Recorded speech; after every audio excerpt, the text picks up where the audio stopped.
नहीं दे सकता, उससे आप उम्मीद करोगे? आप 6 महीने के लिए आप सत्ता बदलो सत्ता। इतने बार आपने रिस्क लिया है। ये बहुरुपये लोगों से बचो, ये जात वाले से बचो, और ये जो बालू, शराब, जमीन और पेपर लीक के माफियाओं को टिकट देते हैं, ऐसे लोगों से बचो। और एक एक एमपी और विधायक को ढुकने मत दो अपने क्षेत्र।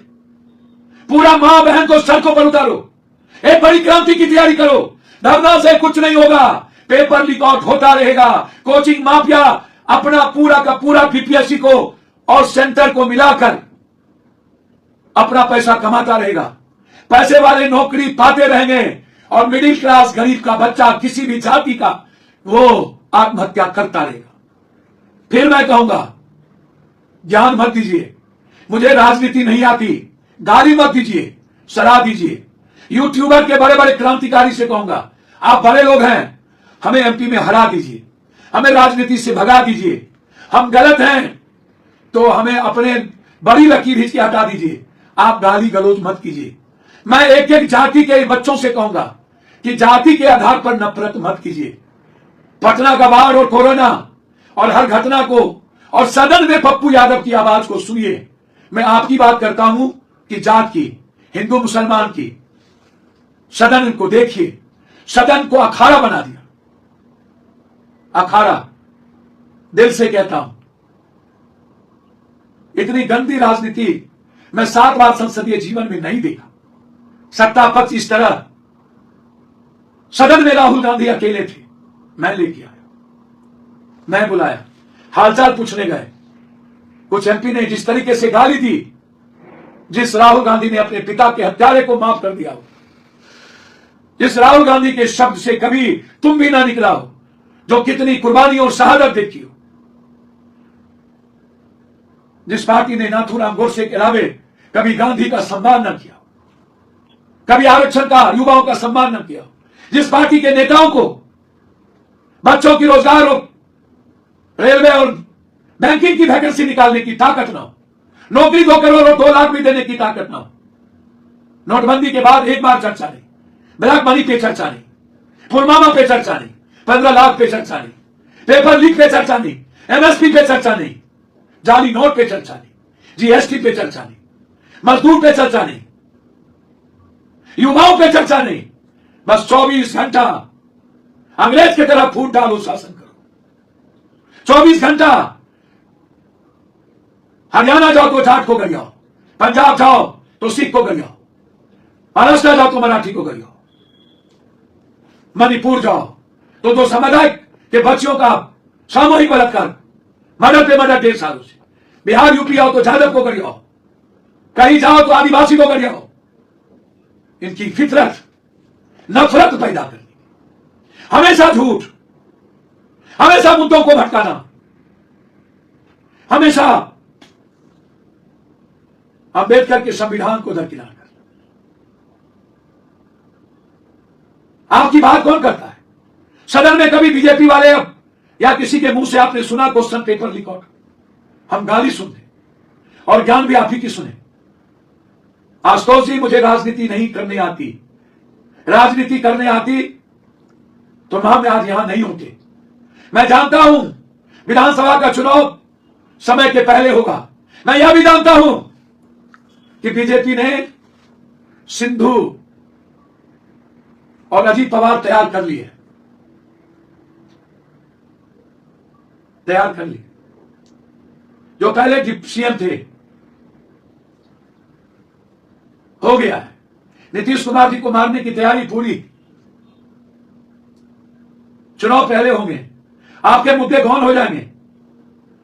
हाथ जोड़ता हूं, पैर पकड़ता हूं, जो 40 सालों से क्वेश्चन पेपर लीक आउट को और आम आदमी, आम बच्चों की जिंदगी की बात ना किया हो, जो बेरोजगारी की बात करता है, उससे पूछो अपने विभाग में कितना रोजगार है।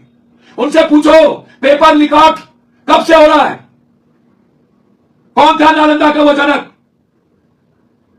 कौन कौन लोग इन लोगों से पैसे खाते हैं, कब से शुरू हुई। और ऐसे लोग भी रहनुमाई की बात करें जो भ्रष्टाचार को नहीं रोक सके, जो हमारे बच्चों के भविष्य की रक्षा ना करे। जो बिहार की गरीबी बर्बाद ना करे, जो सोशल मीडिया को खरीद के मार्केटिंग करता हो। पूछो उससे, एक बार रुपया गया था उस गंदे लोग से, ब्लैकमेलर से, ब्लैकमेलिंग करता है सबसे। पूछो, वही जो लोग उसके साथ आईएएस आईपीएस हैं, लूट के गए हैं आपसे। कहां से पैसा आता है? इतने पैसे कहां से लाते हैं? सोशल मीडिया पर एडवर्टाइजमेंट देने के लिए बाहर के घर से लोग आते हैं। पूछो, आपकी बात क्यों नहीं करता? अंत में मैं एक बात कहना चाहूंगा, सारे एमएलए एमपी को भेजिए गांव में और विपक्ष को बोलिए आपके साथ बैठे। है हिम्मत, मुझे दूर रखिए, मैं नंगा तार हूं, मैं आपके पास आऊंगा तो ये लोग नहीं आएंगे। यही लोग फैसला करें, आप किसी की मदद करिए, लेकिन जस्टिस हो, पूरा एग्जामिनेशन कैंसिल हो। और हम देश के बच्चों की बात करेंगे, लेकिन बिहार के बच्चों पर 85 और 15% आप बाहर के बच्चों को दीजिए। मैं यदि मेरा मन, मेरा दिल किसी जाति के खिलाफ, किसी धर्म वर्ग समूह क्षेत्र के खिलाफ हो, तो आप कहिए कि पप्पू जी ये आपके मुंह से शोभा नहीं देता। मैं माफी मांग लूंगा पैर पकड़ के। मैं आनंद मार्गी हूं, मैं आनंद मूर्ति जी को फॉलो करता हूं। मेरी इकोनॉमी भी प्रॉड से है। मैं गरीब सब को खत्म होते देखना चाहता हूं, गरीबी को भी और जिसको गरीब कहा जाता है उसको भी। मैं हर आदमी की आर्थिक आजादी की बात करता हूं, हर आदमी के justice, minimum requirement, fundamental right की बात करता हूं। मेरी कोई राजनीतिक भूमिका नहीं है, ना इच्छा शक्ति है। मैं हमेशा कहता हूं कि परिस्थितियां हीरो बनाती है। आप मेरे हर कैरेक्टर को उठा के देख लीजिए। यदि किसी भी ऊंची जात के यूथ को या पिछड़ी जात या दलित के यूथ को यह लगे कि पप्पू यादव चोर है, पप्पू यादव राजनीति करता है, पप्पू यादव किसी जाति का दुश्मन है, तो मैं राजनीति से संन्यास भी ले लूंगा और गलती भी मान लूंगा। कोचिंग के टीचर को जब कोई बच्चा, मैं आपसे पूछता हूं, आप बच्चों से, ये कौन है, कौन लोग हैं? क्या ये कोचिंग वाले पैसा नहीं लेते हैं? ये बिना सेटिंग के ये इनके यहां से बच्चा पास होता है? आपको लगता है? आप ऐसा समझते हैं? आपसे मैं पूछता हूं कि क्या बिना किसी सेटिंग के बच्चे पास हो सकते हैं? उदाहरण मैं दूंगा, आप हमको बताइए ना। और जिन कोचिंग वाले को आप कभी हीरो मानने लगते हैं, ये तो आप ही करते हैं। ये सरकार को और मुख्यमंत्री विपक्ष को हीरो कौन मानता है? इन दोनों, कभी इंडिया की सरकार, कभी एनडीए की सरकार। इंडिया की सरकार में भी चाचा भतीजा क्या कब क्वेश्चन आउट नहीं हुए थे? क्या 90 से एक ही जिला नालंदा, क्या वहां से क्वेश्चन आउट लगातार नहीं हो रहे हैं? मेडिकल से लेकर के सारी क्वेश्चन एक ही शहर से, एक ही जिला से। सोना की चोरी हो, सुबोध राय डकैत बने तो उसी जिला से, और उसको पूरा संरक्षण प्राप्त हो, पूरा एडमिनिस्ट्रेशन का, सत्ता का, क्योंकि सारे सोने की चोरी और डकैती का पैसा इन पदाधिकारियों के बीच बंदर बाट होता है। दारू का खेल हो चाहे जमीन माफियाओं का, सब के सब नालंदा हाजीपुर में भरे हुए हो, पटना में भरे हुए हो। और ऐसे लोगों को यूथ लोग आप अपना आइकॉन बनाते हैं। वो लगातार हर दल के नेता एग्जामिनेशन घोटाले वाले को चुनाव लड़वाते हैं, बालू माफिया को चुनाव लड़वाते हैं।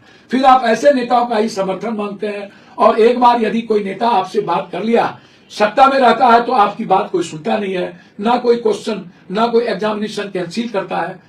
पप्पू यादव कौन सी ऐसी लड़ाई है? जब 6,000 रुपया टीचर की तनख्वाह थी, शुरू कीजिए नियोजित संविदा, चाहे इंजीनियरिंग, चाहे सदन में ममता आशा की किसी का सवाल हो, हम कॉमन इशू को छोड़ के हम कभी भी लोकसभा के भीतर दूसरा इशू नहीं उठाते। कल लोकसभा खत्म हुआ, कई बड़े विवादों के बीच से खत्म हुआ, वो बाद में आऊंगा। लेकिन आज मैं अपने छात्रों से और अपने गार्जियन से पूछना चाहता हूं, ये कोई 1 महीना, 2 महीना, 2 साल, 4 साल, 5 साल, 10 साल, 20 साल की बात नहीं है। या मैं जानता हूं नीतीश जी एक ईमानदार आदमी है, लेकिन उनकी पूरी सिस्टम सड़ चुकी है। उनके पूरा मंत्रिमंडल बिना पेंदी के लौटा है। लगभग 10%, 2% मंत्रिमंडल को यदि मैं छोड़ दूं, जाति के आधार पर लोग मूल्यांकन करते हैं। जब उनके प्रवक्ता गाली देने लगते हैं, सूप बाजे तो बाजे, चलनियों बाजे, शीशे के घर में रह के पत्थर फेंकते हैं। जब गठबंधन उधर जाता है तो बाप वो हो जाता है, गठबंधन इधर जाता है तो बाप बदल जाता है। ऐसे लोगों का धर्म दीन नहीं है, जो अपना कैरेक्टर सियासत के आधार पर बदलता हो। विचार बदलना दिक्कत नहीं है, लेकिन जब व्यक्तिगत और निजी हमला कोई करता हो, इधर से उधर, उधर से इधर, तो मुझे तकलीफ होती है।